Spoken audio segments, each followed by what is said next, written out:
It was the festival of Passover. Jesus and his 12 disciples had gathered in a room for their last supper together. Jesus knew it would be their final time to be together before he died. So he told his friends many important things. There was one very important message he had for them. One of the disciples would betray him.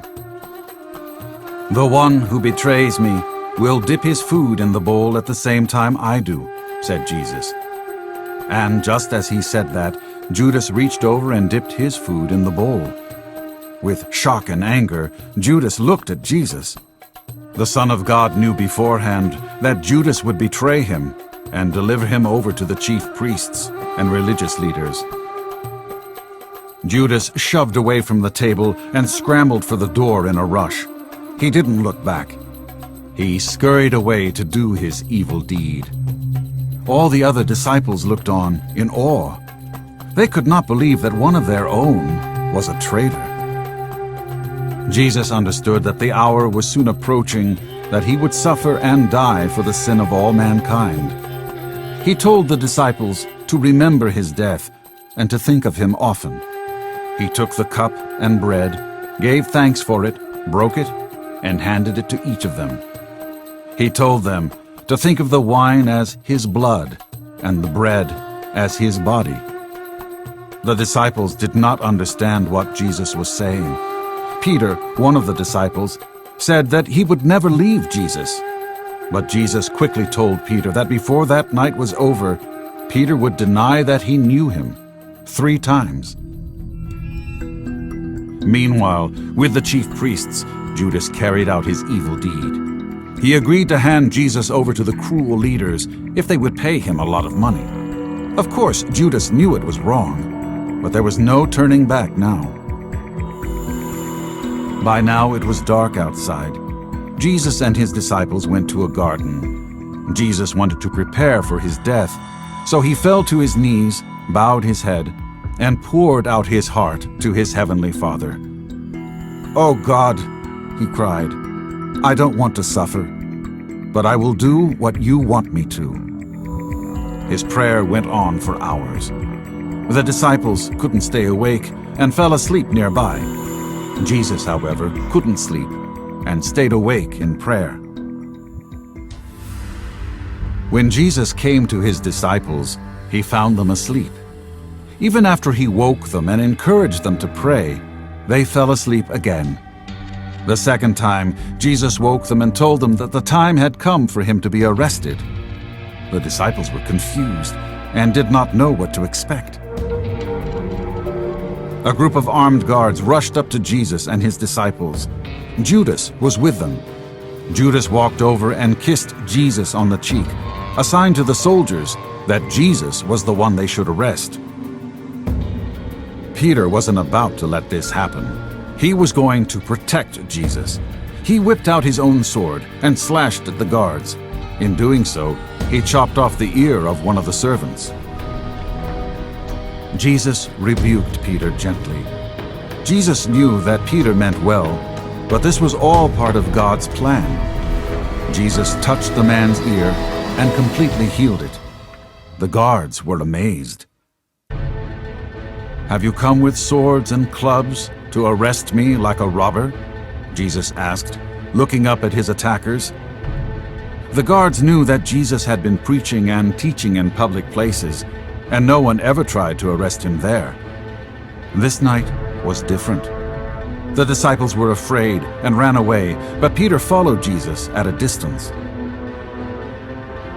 Jesus was led all the way from the Garden of Gethsemane through the Kidron Valley to the high priest. There he was interrogated. They were trying to find a reason to kill him. Of course, Jesus was honest and true. He simply told them what he had always declared. He was the Son of God. This enraged the leaders. They led him to another court to obtain permission to put him to death.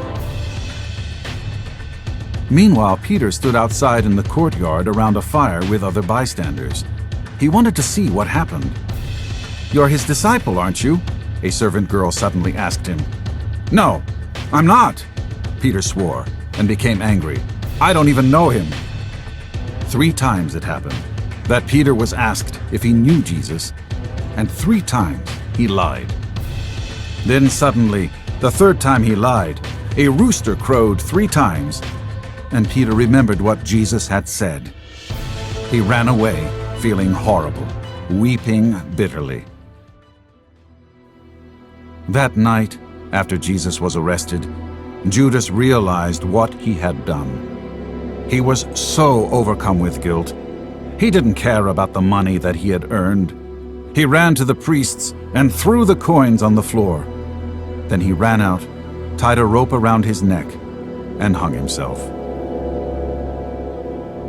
That same night, Jesus was on trial before the Roman leader, Pilate. Even Pilate didn't want to kill Jesus. "He hasn't done anything to deserve death," Pilate said, exasperated. The crowds, whipped into a frenzy by the leaders, just wanted to see some blood. "Crucify him!" they chanted with maddening anger. Pilate decided to give in. "I'm going to give you what you want, just to keep the peace.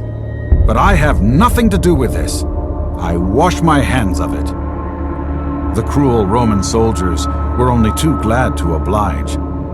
Jesus was whipped mercilessly, leaving him bleeding and wounded. They mocked Jesus, hailing him as a king. Then they shoved a crown of thorns on his head. They spit at him, hit him, slapped him, and made cruel jokes. Jesus, silently suffering, did not retaliate. He was like a lamb being sacrificed. He was indeed the sacrifice, dying for the sins of the very people who tortured him. The time had come. Jesus would be nailed to a cross. He was forced to carry his own heavy cross until he fell from the pain and exhaustion. Jesus was so weak that a man named Simon of Cyrene ended up carrying his cross to the top of Golgotha. There, at the hill called Golgotha, which means Hill of the Skull, Jesus was crucified like a criminal. Hanging on the cross for all to see, 2 thieves hung beside him. This was no place for the Son of God.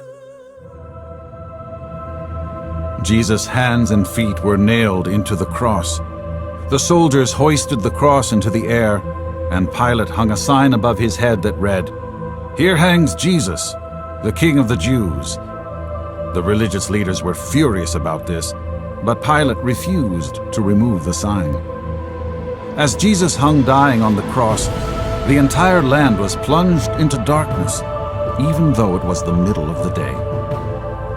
Then, before Jesus died, he cried out with his last breath, "It is finished!" Jesus breathed no more. A low rumbling erupted from all around.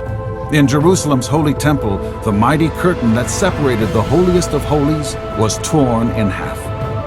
Many knew that instant that Jesus was truly the Son of God. Before evening, right before the Sabbath started, Joseph of Arimathea asked Pilate for Jesus' body. He prepared it for burial and placed Jesus' body in his own new tomb. He then rolled a large stone in front of the entrance. Guards were stationed outside the tomb to make sure that no one came to steal Jesus' body. The religious council knew Jesus said he would rise again. They wanted to prevent that. Jesus had to die to appease God's wrath towards sin. But this was not the end. Jesus would be resurrected after 3 days to defeat death and sin forever.